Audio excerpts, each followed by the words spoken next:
the digital driving license is to be introduced this year. And we're going to read into this more from Sky News, you guys. Let's go.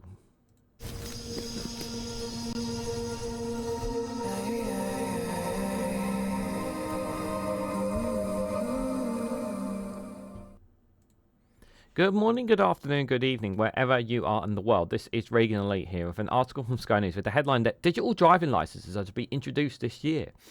So a new smartphone app will store the virtual documents, along with other government-issued credentials such as veteran cards. Ministers hope the scheme will also make it easier for public to access certain services. Guys, while you're here, make sure you hit the like button and share this across social media so others are notified of this video. So I don't have a problem with this. I think if this saves in terms of resources, if this in terms of cost cutting can help with the government cutting back on certain things, I don't have a problem with that. And we will read into the details in a moment. But what I don't want is people not being able to have still an actual on-hold card.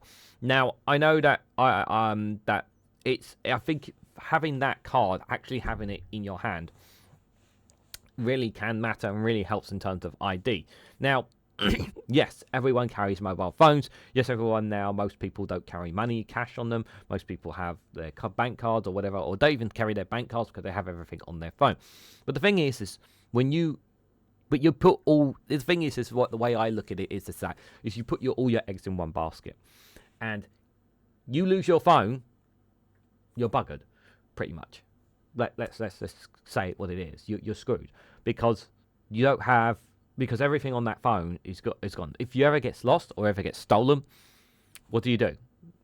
You're in a pickle right there, aren't you? You don't have money. You don't have any ID. You don't have anything because everything is all on one device. For me, I personally like to have things spread out.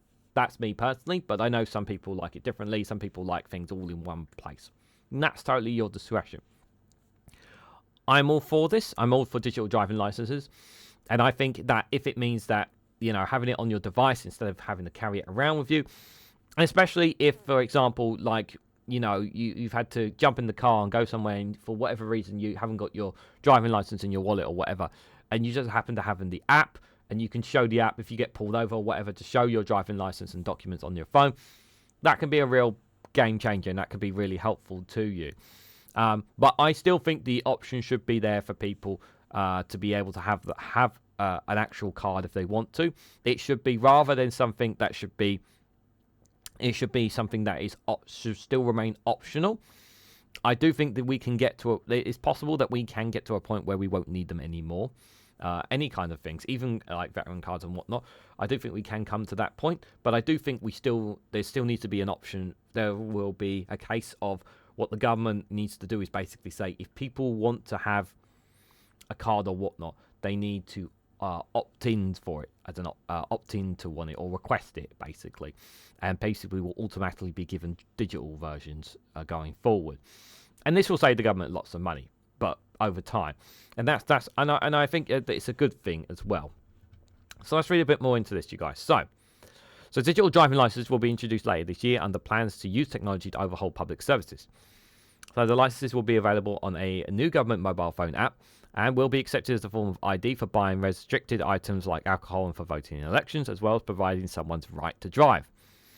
Veteran cards will also be available on the gov.uk wallet app when it launches this summer, with DBS checks, blue badges and other government issue related credentials to come later down the line. Yeah, I think, all these things are very, very good, and I think if it's safe, like I said, it's about cost cutting as well as obviously moving towards technology there.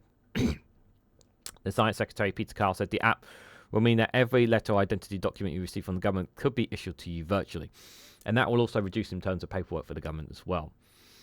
The changes following a report in which found that public services were missing out on £45 billion in productivity savings because of old and outdated technology. Yeah, that's a lot of money there. The app will also aim to make using government services easier, such as applying for childcare and benefits, finding an apprenticeship, or reporting a lost passport. Other features will include notifications on a new policy and service announcement, while an AI chatbot may be added in the future to help find answers to complex and niche questions, the government said. Yeah, I fully expect an AI bot to come at some point, on the our government website at some point. Physical documents will still be available, but the aim is that all government services will have to offer digital alternatives, offer a digital alternative by the end of 2027. Now, I don't want everything to go physical. There should be more of, if you want physical documents, there should be an option for them in terms of some of them. Because the thing is that you can lose digital information. It is possible to do so. So there is that risk as well.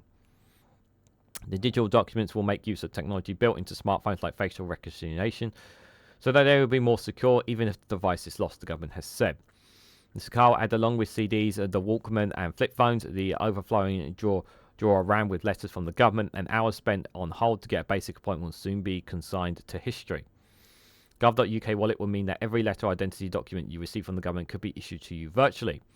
For people who choose to use the Gov.uk wallet, they'll find it easier to prove that they're entitled to benefits or check their age when buying alcohol or DIY equipment, with more security and trust than ever before. Several countries have already introduced digital licenses, including Australia, Denmark, Iceland, and Norway, as well as some US states. In the EU, every member state will be required at least to introduce at least one form of digital ID by 2026. Again, yeah, we might as well. It makes sense. Everyone else is going down this path. Why aren't we? Makes logical sense. The announcement stops short of compulsory national ID cards, as a push by the former Labour Prime Minister Tony Blair and former Tory leader Lord Hague. The pair have previously joined forces calling for a new national incorporated details such as passport, driving license, tax records, qualifications, and right to work status, which could be stored on a mobile phone.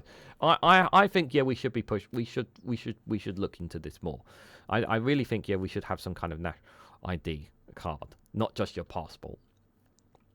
So Tony tried to introduce such a scheme when he was in power, but it was scrapped by the coalition government. He argued it could save the Treasury £2 billion a year in the long run and could help control migration, but the idea was swiftly ruled out by Labour after it won the general election in July. Opponents of ID cards are very concerned about the privacy of what they see as unnecessary data collection by the state.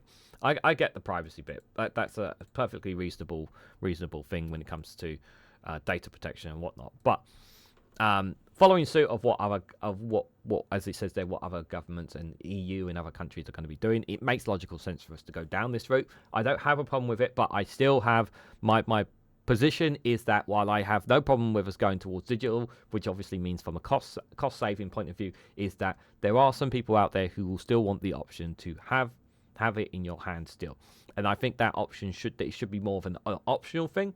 And if it means that the government should charge people if they want to have a digital, not a digital copy, but a physical copy, that I think that's something that they could perhaps do as well, so that saves themselves money. So if that people don't want the digital option and they want the physical option, then they could be charged for it, because they basically say, well, it's costing the government money to do this for you, so if you want this, then you have to be charged for it.